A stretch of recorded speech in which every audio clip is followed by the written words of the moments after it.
Hi, so today I'm going to be telling you about what to do when you encounter a bear or a wolf in the wild or wherever you may be. Unfortunately, I was going to use a doggy at my doggy daycare that I work at, but I was not able to do that, so I don't have a participant with me. but so first, when you encounter a bear, there's some things that you may need to know, like that bears are most active during dawn and dusk. So when you go hiking, you should probably not do it in bear country. You should probably not do it during those times. Those would be the times where you'd be most likely to see a bear. Yeah, but when you encounter a bear, I believe in the U.S. you're only going to encounter three types of bears, but the main two are a grizzly bear and a black bear. And what I'm going to say is that when you encounter a black bear, the best thing to do is to try to scare it off. Of course, you may want bear spray, but if you don't have bear spray, that's okay.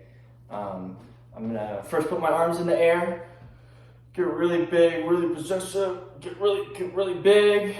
And I'm gonna make a lot of noise when I'm doing this, as well as getting big as possible as I can. And as I'm doing that, I am also backing away slowly. You're not gonna ever want to turn your back towards a bear or run. That's just gonna, or for a black bear, also most bears, but that's just gonna make them think that you're some type of prey and they're gonna chase you down.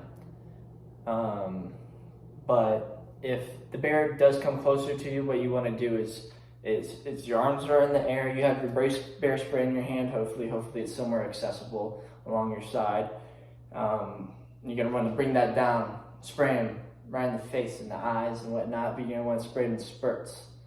So then hopefully the bear, if he's approaching you, will walk in the, I guess I'll say, fumes of the bear spray, and it'll get him disoriented for a little bit, and then you'll be able to back away a little bit quicker, but still very slow. But if a black bear does attack, what you're going to want to do is put your hands on the back of your neck so you protect your spine and the back of your neck, and you're going to want to lay down flat on your stomach so he doesn't get all your vital points in your chest and your stomach. But in a situation like that, you may want to fight back. So if you were to fight back, rocks, anything that you have, try to get it in the most tender spots, being like their neck or their joints. But yeah, really just ball up and get out. And then I'd also want to say keep your legs spread out if you're going to lay down flat on your stomach, so then that he doesn't try to flip you over and get your vital points. I think every part of your body is a vital point, but especially this part, your stomach and all that is a no-go for him to get. And then for a grizzly bear, when you encounter a grizzly bear, he is a lot more aggressive. You're going to want to talk quiet, stay still. You're not going to want to act aggressive towards a grizzly bear. You're going to want to try to stand your ground a little bit. Grizzly bears do a fake bluff charge, and which in that their ears will be pointed backwards. This is kind of how you'll be able to tell if it's a fake bluff. But if they're pointed more upwards, then they're not bluffing. They're going to charge you. But what you want to do is pretty much just play dead almost in a way, but you're going to want to do the same thing. Put your hands behind your neck and lay on the ground and spread your legs. Those are the best things that you could do when you encounter a bear, black bear, grizzly bear, brown bear. But And another thing is just little other things is that to help yourself not encounter a bear when you are camping or something like that, you're gonna want to put your things in a bear canister, all smelly things, and put that as far away as you can. Tie a rope and tie it onto a tree pretty high up. But yeah, and when you're walking through the wilderness, you may want to start singing, dancing, making loud noises, clapping. That kind of tells the bears that you're on your way there, and they'll most likely move away from you.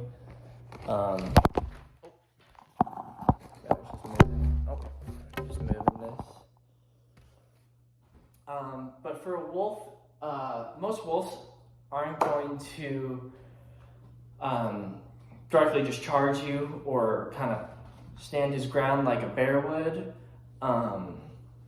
Most of the time, what you're gonna want to do is when you encounter a wolf, is you're not gonna want to run because he will chase you down, just like a bear.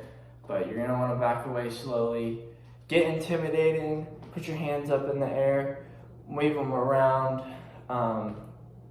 But there are a couple of other things that you can do, like eye contact for wolves is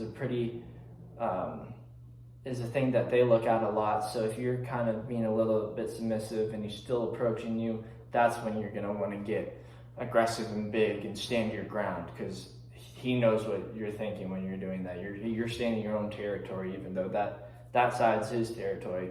This is yours. Mine, you know? But you're just going to want to back away slowly.